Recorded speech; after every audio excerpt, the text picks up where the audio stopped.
Good evening, everyone. Ben here, and welcome to next two Senate elections we're going to look at, because we're going state by state, and they are Montana and Nebraska, because we're going alphabetically, right? As you can see so far in the states that I've looked at, Democrats are kind of cleaning up, except for Mississippi. And so far, no seat has changed hands. That's my mistake. Arizona is a state that I've looked at that I am predicting will change hands, going from the Republicans to the Democrats. So we're going to look at Montana. And in Montana, it's John Tester, the incumbent, who is the only Democrat, it looks like, who's going to run. And in the Republican primary, yeah, I'm skeptical. None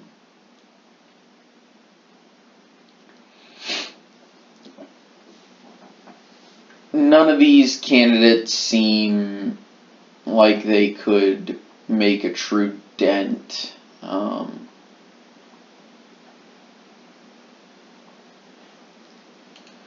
If we look, well, a few major politicians have given their endorsements to Matt Rosendale. It looks like Ted Cruz, Mike Lee, and Rand Paul. That's kind of like, that's the who's who of. Unfortunately, he's also got Steve Bannon, who is not someone who you want. Though CatholicVote.org, really? Catholic group? Of course, Citizens United is supporting him. It's interesting. He does have some state support. That's actually a lot. Okay, let's look at Russell Fagg. That is a very unfortunate name. Russell Fagg. I really... The Republicans elected a fag. Oh my god, I hope he wins just so you can say that. Oh my god.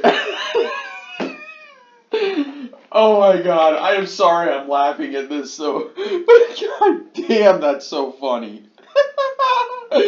Oh god. I shouldn't be laughing at people's names, but with how much my people laughed at my last name when I was a kid, yeah, I kind of take a little bit of pleasure in laughing at other people's names if they really are that funny. And that puts it on a whole new level. There are some names that I won't make fun of just because, come on, really? Cultural names, stuff like that. But, yeah. For example, one of the women in the U.S. Women's Chess Championship, her name is Nazi Pikidze, and her first name is spelled Nazi. And I don't think I need to explain to you why it may be a bad thing to have your first name spelled that way. Unfortunately, for people being like, what the hell were her parents thinking? Well, she's from an Eastern European nation where that name means something completely different, and they likely had no idea that when she immigrated to the States, the name would be something else. And she won't change it because she's proud of her heritage as from the Caucasus nation of Georgia. Anyway, moving back to the actual point of this video, I got distracted. I had to explain myself for mentioning Russell Fagg. And then Troy Downing, apparently a prominent businessman in the state.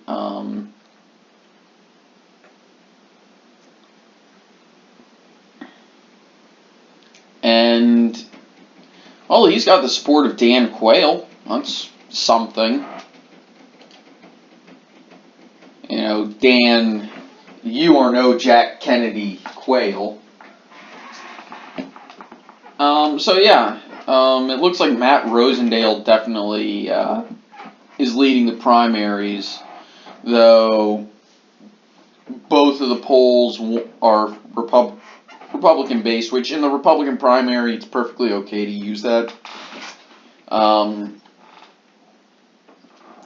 And his campaign's poll of the situation actually showed him with less support, but that was a couple of months ago, and now it looks like yeah, he's gonna. I would bet that it's gonna be Matt Rosendale in the race.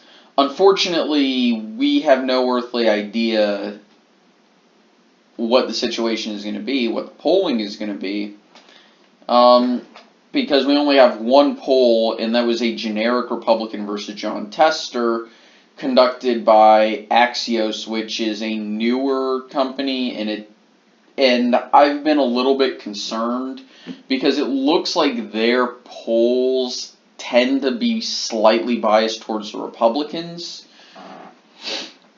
So I'd be a little skeptical of their polls, or not skeptical, I would say just take into account that I think their methodology, even though they're using SurveyMonkey, their methodology seems to bias themselves towards the Republicans. Okay, so just be aware of that, anything that's Axios related. But I still think they're reputable because for the most part they've been in line with other people, if only slightly more in favor of the Republicans. And then again, that counters, some groups like Public Policy Polling, for example, tends to be more Democrat, right? And Rasmussen is very Republican biased, but at least their bias is consistent and predictable, meaning their polls are still usable. You just have to take into account that they're about 3 to 4 points more Republican than than reality. And there are a few others that are heavily Democrat biased. There's a lot of bias. But that's just the nature of polling. Regardless of what decisions you're going to make, you're going to bias yourself one way or another. For example, are you going to weigh college-educated people a little bit heavier because you expect more turnout among that group? Well, you're probably going to bias yourself towards the Democrats if you do it by more than other pollsters. Anyway, so most people are rating this as likely Democrat, tilt Democrat, lean Democrat. This generic poll, I'd say, is about maybe 2 or 3 points more Republican bias, which that still puts the generic Republican above 52. Thing is, that's a generic Republican, so... And John Tester is pretty popular. So, I know I had it as a true toss-up, but I'm gonna change it to lean Democrat. And I still called it for Tester, even though I called it a true toss-up because I was calling every state regardless of what happens. But yeah, so John Tester is probably going to keep his seat. I'm actually upgrading it for him. And moving on to Nebraska, we've got, for the Republicans, Deb Fischer looks to be the incumbent, is going to run, it seems. Jack Hadel, University of Nebraska professor. A few other people, and Deb Fischer's the only one with endorsements, it seems. In the Democrat primary, you got 4 candidates. You have Chris Janacek, I think that's Janacek. Larry Marvin, who is apparently a perennial candidate. And I've actually heard her name in circles. Jane Raybould. But I don't have any... And she actually has a Senate, wow. an endorsement from a senator, and yeah, not many endorsements. That's actually surprising.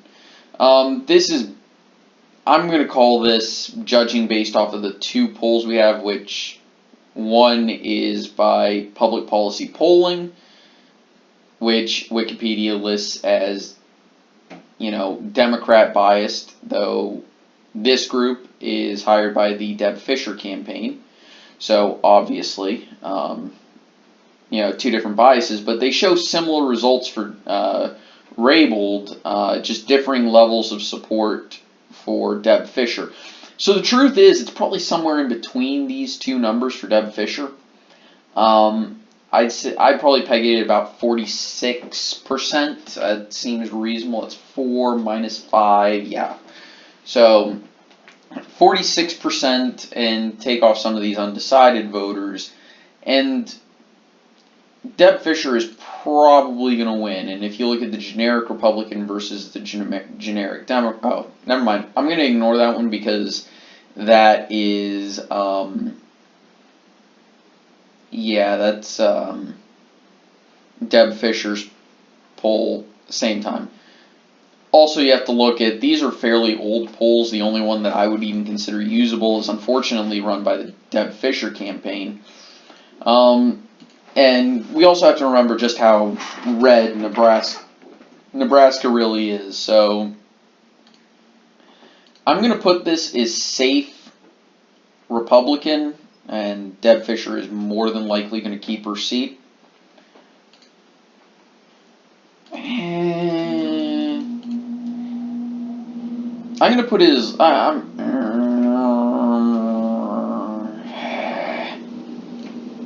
going to keep it as safe. I'm going to keep it as safe Republican. I don't see any, not unless Trump gets even more unpopular. And his numbers have stabilized at about 42%. I don't use the raw polling average. I use 538's likely voters polls, because I trust polls of likely voters a little bit more.